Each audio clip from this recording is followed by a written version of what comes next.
What's going on, guys? Welcome to another edition of the Ripple Effect Podcast. I am your host, Steve Harper. I am so grateful you're here, whether you're listening on podcasts. We're so grateful to have this show broadcast out to so many podcast platforms out there in the world. Wherever your ears may lead you to listen to this podcast, I want to say thank you. It's a huge honor for you to be here. Whether you're catching this on the video for YouTube that we put up, I want to say thank you. Thanks for not turning this off because you're looking at this crazy mug. But, we appreciate however you get here to the Ripple Effect Podcast. I want to start off by saying thank you. I got so many positive responses to the last episode that we put out. I was talking about self-hatred and some real honest information that I was putting out there about kind of how I was feeling about myself and some of the challenges that I've always experienced relative to how I view myself and my looks in the looks department. I know I make fun of this all the time. I kind of joke about, trying to get Ryan Reynolds to be my stand-in so that I don't scare people away. But in all honesty, I was kind of brutally honest in the last episode, and I was amazed at the feedback that I got from so many of you.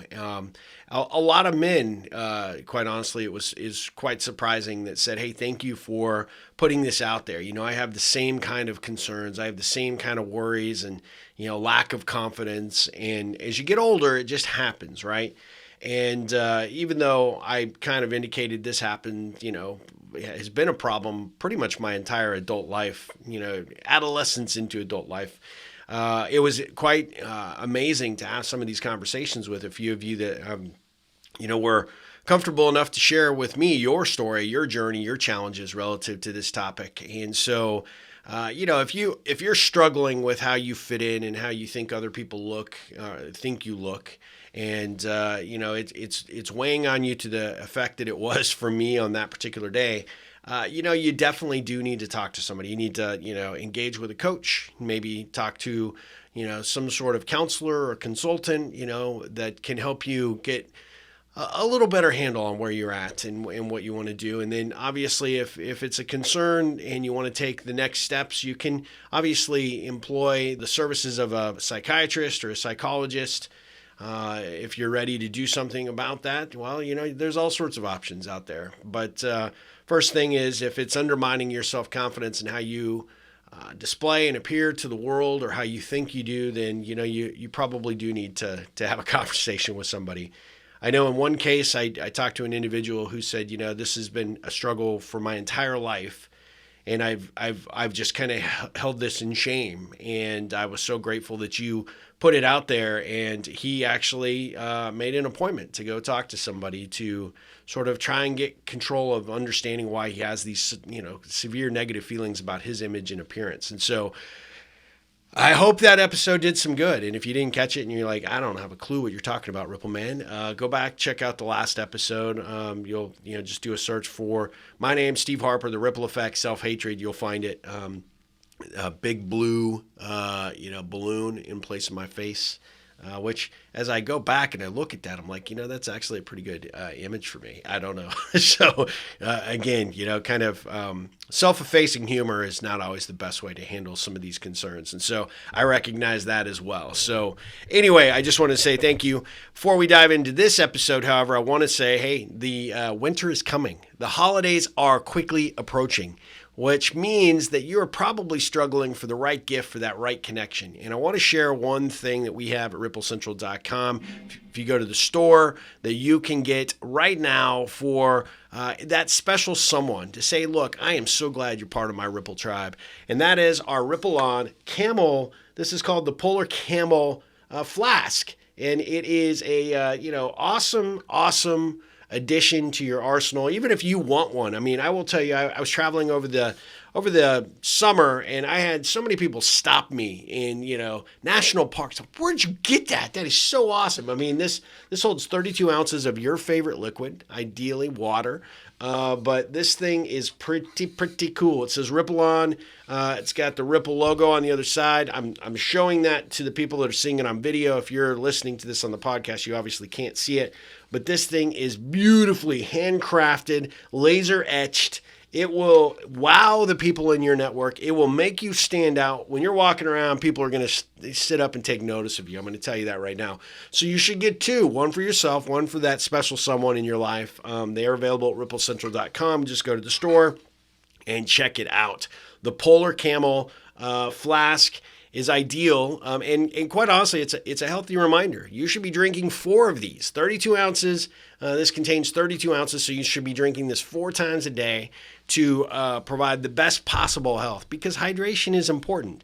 And I will say, it makes your skin look better. You'll sleep better. All these things. When I don't drink my 4, I can feel it the next day. And so I will tell you, this becomes a constant companion for me and a reminder to drink my water. Right? Of course, you could put other beverages in there. You had to do a game or whatever. I mean, I'm not going to judge you. I don't think that you need to be public about it if you're going to put something other than water in there. But I mean, hey, that is up to you. You, my friend, are in control. Because when you have the Ripple On, what is it, Polar Camel Flask, you are in charge. You're large and in charge, my friend. People know that you are taking control, and you're out there representing the Ripple brand in a way that makes me just smile. Not just because you are so great and you're doing this and you're buying it. We make very little money off of this. We just want you to be out there being healthy and spreading the love of the Ripple, right? That you are part of our Ripple tribe, and we greatly appreciate it. Quick stop for a drink of coffee, which is not in my Polar Camel. Maybe that would be a good use for it. Actually, it does hold hot liquids, keeps them hot for a long, long time, and cold for a long, long time. So there you go.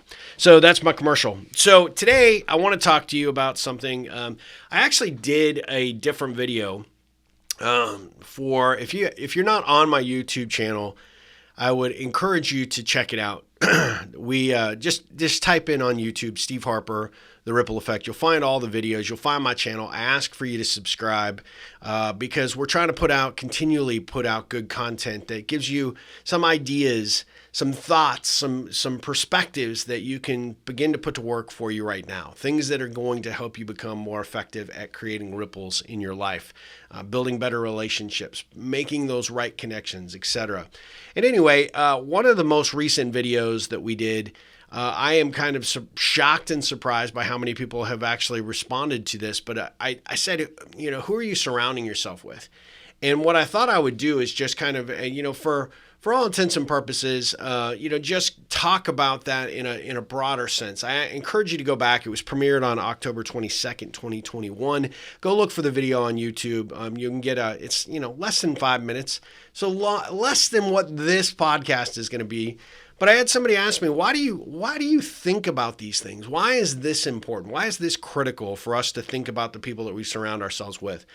And ultimately, it's kind of ties into the last episode where, aren't you telling us not to worry about how people judge us or worry about, how you look? Yeah, it is a little bit of a counterpoint to that, right? Because I do say in this video that this is something that people look at who you hang out with, who you associate with, and they are going to judge you, right or wrong, by that. But ultimately, I didn't do the video because I'm trying to get you to think about, oh my God, how am I looking out there in the world? I did the video mainly to get people to think about, am I spending the time with the people that I really should be and want to be spending the time with? I find, especially as we get older, we become creatures of habit. And when we are creatures of habit, we sometimes get lazy. And when we get lazy, we're not willing to step outside of our comfort zone to go meet and experience new people. We get sort of, into the people that we either hang out with at work or the people that we have been friends with since, I don't know when, but they just sort of become the defaults, right? And sometimes these folks are not our best people. They're not the best people to be associating with. Why do I say that? Because at the end of the day, if you look at and you are really truly honest with the people that you spend your time with, if you're hanging out with, let's say, with a friend that you've known forever, But, every time you get together, you're hearing nothing about their life. You're hearing nothing but about their life's problems, or how bad their jobs are, how bad their relationships are, or there's always this sense of negativity. And I know almost everybody out there can relate to this one person. It's kind of the negative Ned, the negative Nancy. They just suck the life force from you, right? Those are people that we just, when you start asking yourself, why? Well, if I feel so bad, why am I hanging out with this person? Why is this even somebody I want to spend time with? And you don't have an answer for why you do it, other than it's feeling more or less a sense of obligation. That is someone that you really need to look at. Well, should I be, investing the time and energy and effort in this relationship, or should I be potentially looking for somebody else to maybe spend that time with? And this is true for family members. It's true for, professional colleagues. And it wasn't an episode that I did on YouTube necessarily to get you to say, well, you got to dump all these people. You just have to prioritize your time a little differently, right? And what I have found, and when I talk about being lazy, people get into these ruts where they just don't look beyond, right? Beyond what's possible. And I have been spending a lot of time looking at some of these core connections that I've had in my own life for a long time that I realize aren't there to support me, aren't there truly to really, add any real value, but I become their the default guy that gives the advice, or I become the guy that will, allow them to say whatever they want to say without being judgy. And that's fine. And I'm glad that certain people are comfortable with me in that regard. But at the end of the day, a good relationship has to be a two-way street. It takes two to build a relationship. And if you don't have that equal contribution, or at least pretty close. Sometimes 60-40 is okay, right? 70-30 gets a little, maybe not so much, disproportionate. If you don't have at least a fairly equal footing where that person is as equally interested in what's going on in your world, in your life, or how they can contribute in some capacity to, your fulfillment, your happiness, then, well, my friend, they're probably sucking more of your life force out of you than is necessary, which means that when you're getting together with them, it's an obligation. And that obligation takes away your enthusiasm. It takes away your zest for life. And you're doing it out of a sense of obligation and not because you want to. And I think when you sit down and you start looking at all the people that you spend the vast majority of your time, are they people that you really want to be around? And oftentimes, because I said, we're lazy, when you start saying, well, yeah, but who else am I going to hang out with on a Saturday afternoon? Or yeah, well, that's just the way it is. We always get together for a book club and, Eunice is that way. I don't know.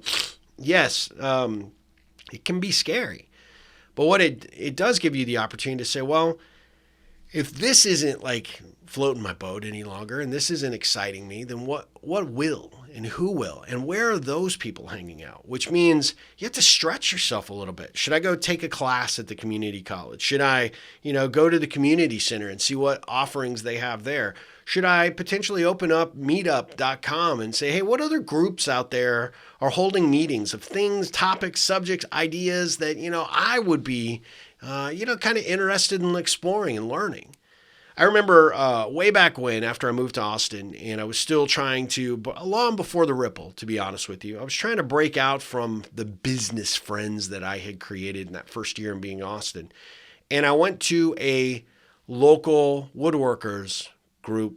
At the time, Meetup wasn't even around. I mean, this was pre-internet, really. And I don't even know how I found it, but I like, woodworking. I try my best to be good at it, and felt like, if I want to get better, I need to be around people that are doing cool things, ideas, projects, etc. will come from that. And so I went to a local meetup, and I met the coolest guy who ended up being the owner of one of the more successful restaurants in Austin. And I always kind of go back to that situation where he and I sort of hit it off, and we had this great conversation and connection on something that had nothing to do with what we did professionally. And what was really good about it was that for a long period of time before he like blew up and became this, mogul, if you will, from a restaurant perspective, and I assume stopped woodworking. What I did find is that by getting and stretching myself and going outside my comfort zone to go to a meeting of what I considered to be very good woodworkers, and I was not, an opportunity to broaden my horizons and to connect with somebody at a deeper level. And it was, for a period of time, it was probably the most invigorating experience because it showed me that there are people out there that are doing cool things that don't have anything to do with their careers, don't have anything to do with their status. And they do it because they love it. It's either a new hobby or it's a passion. But this could just as easily have been a nonprofit or a volunteer organization. These are opportunities for you to meet people that are out there trying to, do a little more for themselves, but maybe perhaps do a little more for the world. And in this instance, it really gave me a perspective that, my best connections don't always have to be business connections. And I would say that this was a really perfect example because it allowed me to, and I've said it before, and I'll say it forever, I'm introverted and shy. So this was a huge leap of faith for me to go to this group in the first place. And then on top of that, I'm experiencing these people that are doing these magnificent woodworking pieces. And I basically had like 4 pieces of wood that I had, nailed and glued together, trying to make something out of it. And, it was clear that I had a long, long way to go. But because we started this conversation, we had this connection, and this guy was like, hey, look, I was right there where you are right now. I was that way, just a few years back, and gave me some great tools and, tips and tool advice that, I really needed at the time. And it was phenomenal, right? So I wanted to share that with you because when you are willing to step outside your comfort zone, number one, go and find what interests you right now, what intrigues you about the world, the life, that you're living. And ultimately, what can you do with that in order to go get exposure to other folks? And what I would say is that when you start doing those things, it's kind of funny how these situations sort of self-fix themselves, right?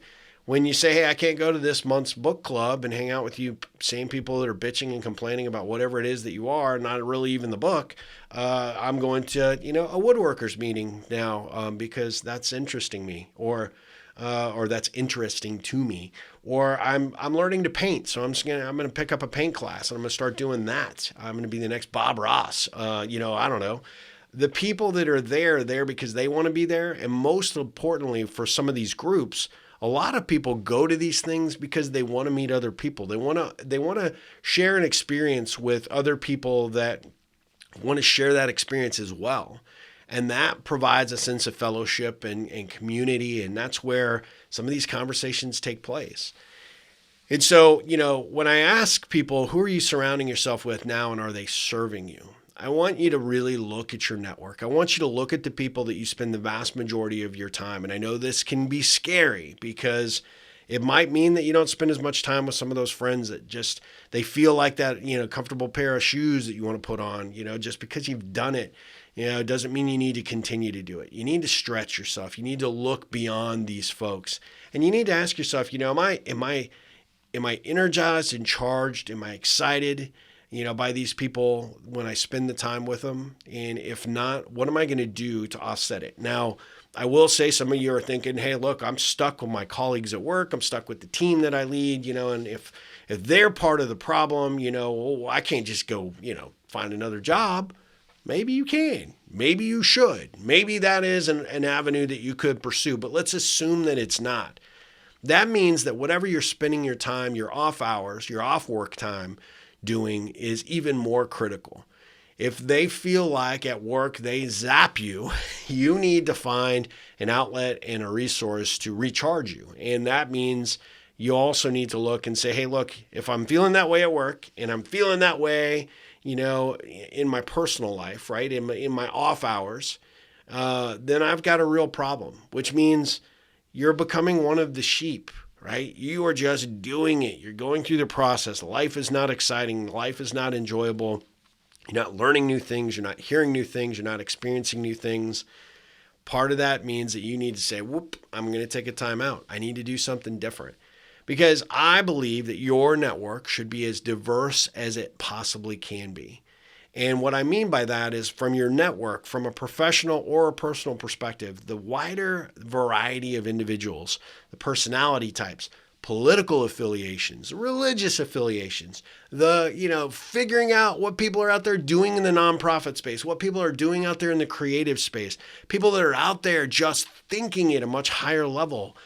You need those people because those are the people that will give you the spark. Those are the people that will give you the nudge. Those are the people that will push you forward and put the smile on your face when you think of them. So when you look at those folks that you're spending the time with, I want you to ask yourself, do these people, are they doing it for me? And if they're not, what am I going to do to kind of change up my mojo here? And I recognize it's scary. I recognize that this is going against the tide and it can be difficult and tough. There may be some criticism along the way. There may be some, especially if hey, that person that, sucks your energy is your spouse or your family that you're kind of stuck with seeing for Sunday dinner every week or whatever. And you're like, hey, look, sorry, I can't do it. I'm going to a pottery class, or, hey, I'm going with my hiking group, or I'm playing pickup soccer on Sunday afternoons. I just can't make it. It will feel uncomfortable. You'll probably get some pushback and some criticism. But you got to persevere and you just got to do it because, there's so much exciting things in this world that other people know, that there are other experiences that they're going through that you potentially are missing out on because we've gotten a little complacent. And so that's what I wanted to share with you today. I wanted to just throw that out there. I wanted you to really take an evaluation of the people that you spend your time with. And I want you to ask yourself, do I feel better when I spend time with this person, or do I feel maybe not neither positive nor negative? That's something as well.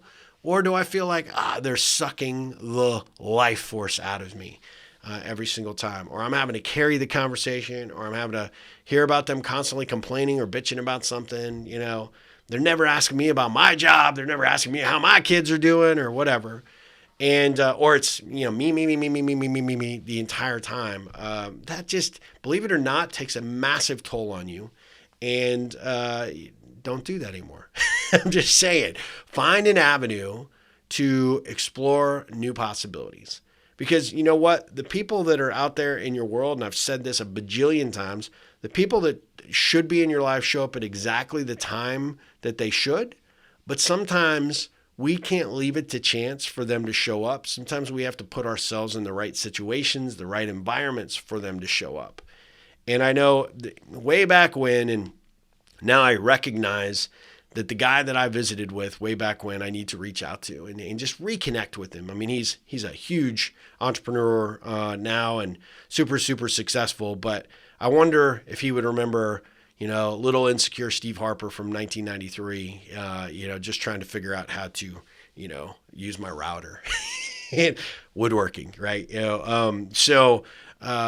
does give me a reason to reach back out because we have that connection point. Maybe he'll remember me. But at the end of the day, it kind of also reminds me that, right now, if not now, when, right? So why am I not going to that woodworking group anymore? Why am I not taking those guitar lessons? Why am I not learning to paint? Why am I not part of a hiking club? Why am I not, learning to, I don't know, whatever it is, fill in the blank. That's what's going on. And that's what I think that potentially should go on for you as well. So, make a list of the folks that you're hanging out with, spending the vast majority of the time. Some people you just can't get away from, like your work colleagues. But if those people aren't doing it for you, then you potentially need to figure out, okay, where do I modify? Where do I adjust? Where do I need to get into or get involved in to get into other groups to get different exposure? And if that's the case, then, hey, great. This is what I'm going to do. This is how I'm going to do it. Go sign up for that class. Go show up at that organization. Go volunteer and give yourself the opportunity to experience some new people out there in the world. And you will be amazed in just very short order how more powerful and invigorating your personal and your professional network will be. So anyway, I appreciate you guys tuning in for this episode. It's a little bit shorter. I'm kind of playing with a couple of format changes just to make this up a little bit. I'm figuring out hey, less than 30 minutes, perfect time for you to listen to this at the gym. You don't want to maybe watch me for, more than 30 minutes on the YouTubes. I don't know. I'm just going to, leave it there. We'll just keep playing around and keep trying to bring great content. Have some great interviews coming up very, very soon. Can't wait to share with you. So we're going to finish the back end of this year, the back end of this year really strong. And I'm so grateful for your support. I'm so grateful for those you that reach out at the end of every episode. They tweet it or they, just send me special messages to say, look, I'm listening. I'm hearing what you're saying. I really appreciate what you're doing. And man, I appreciate you. I appreciate you guys tuning in and doing, you're going on this journey with me, being part of the Ripple tribe. And last reminder, ripplecentral.com, go get your Polar Camel Flask and drink this 4 times. Health will improve. You'll be happier. You'll be more hydrated. You'll sleep better. I know I sleep better. And while you're at it, it makes an excellent holiday gift. And we've got limited supply. These things have been hot. Speaking of that, they'll hold hot liquids. They'll hold cold liquids. They do it well. Anyway, I'm not a pitch man, but at the end of the day, we've got a limited supply for the holiday season, but I would love for you to pick yours up so that you can represent for yourself as well as anybody important in your life that you were part of this Ripple tribe, this Ripple movement that we're trying to do here. Now, I'll ask you to do one other thing for me. I would love if you find value in this episode for you to share it with 1 or 2 people. That's how we grow our audience. If you haven't already left me a review on Apple Podcast, I would greatly appreciate that. Apple and Tim Cook and, the ghost of Steve Jobs, they really appreciate it when people say, hey, we're listening to this. We're getting some value. They'll position the podcast a little higher. Whether you're on Apple Podcasts or not, you can just get on there and actually leave a review, whether you're listening through it there or not. And if you're listening through one of the other platforms, I'm grateful for that. I'm grateful that we've got so many different avenues that this show has been picked up on. It means that we're doing something positive and something right. But don't forget to go to YouTube, type my name in, The Ripple Effect, Steve Harper, The Ripple Effect, and you will find my channel. Subscribe, hit that notification bell so that you'll know when I put out other videos. And there are some great ones coming that will benefit you in some way, shape, or form. And then contribute, right? Add some comments. Let me know what you're thinking, what you would like me to cover in the future, whether it be in a future video that we're doing on YouTube or a future podcast. I would love that. I would greatly appreciate that kind of input because I want to give you the value that you're looking for. And I want to be able to make this ride a mutually beneficial one for us both. So thank you so much for tuning in to the Ripple Effect podcast. As always, I am so appreciative. Go out there, do good in the world. And as always, ripple on.